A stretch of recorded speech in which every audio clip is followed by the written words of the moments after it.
अस्सलाम वालेकुम दोस्तों, आर के टी वीडियो में आप लोगों को खुशामदीद है। दोस्तों आज हम आपको बताएंगे ऑस्कर अवार्ड 2023 के बारे में कि ऑस्कर अवार्ड 2023 में इंडिया की कौन सी मूवीज़ नॉमिनेट हुई है। हम आपको बताते चले कि ऑस्कर अवार्ड बहुत बड़ा अवार्ड है। ये किसी मूवी के लिए जीतना दूर की बात है, अगर इसमें मूवी नॉमिनेट भी हो जाए, कोई फिल्म नॉमिनेट भी हो जाए तो उसके लिए बहुत बड़ी बात है। तो दोस्तों आपको हम बताते चले कि अब तक जो इंडिया की इस अब तक सिर्फ 3 मूवी नॉमिनेट हुई है और हर साल इंडिया अपना कि बेस्ट मूवी जो उन सबको लगे कि यार ये बेस्ट है उसको ऑस्कर अवार्ड में भेजते हैं नॉमिनेशन के लिए।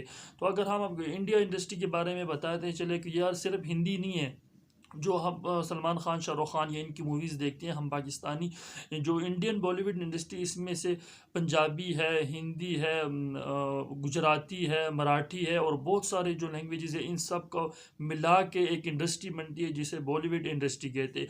इसमें से हर साल एक मूवी जाती है ऑस्कर अवार्ड के लिए और उसके बाद नॉमिनेशन या वो उसी पे होते हैं। दोस्तों हम बात करेंगे अब तक जो इंडिया के 3 मूवी 1957 से लेकर अभी तक सिर्फ 3 मूवी नॉमिनेट हुई है। मूवी नॉमिनेट होना भी बहुत ही बड़ी बात है। जो 3 नॉमिनेट हुई है इसमें से मदर ऑफ इंडिया 1957 में हुई है, उसके बाद 1998 में सलाम मुंबई हुई है और 2001 में लगान मूवी आमिर खान की हुई है। उसके बाद हर साल ये अपनी बेस्ट मूवी उनको देते रहे लेकिन नॉमिनेट ही नहीं हुई। जीतना तो दूर की बात है, मूवी नॉमिनेट ही नहीं हुई। तो अगर हम बात करें 2023 की, 2023 में इंडिया ने बहुत सारी मूवीज़ भेजी हैं लेकिन जो खबरें आ रही है कि RRR जो मूवी है ना वो ऑस्कर अवार्ड के लिए नॉमिनेट हुई है। RRR जो है ना ये वेस्ट इंडियन मूवी है, बहुत ही ज़बरदस्त एक्शंस और थ्रिल से भरी मूवी है, आप लोगों ने देखी भी होगी।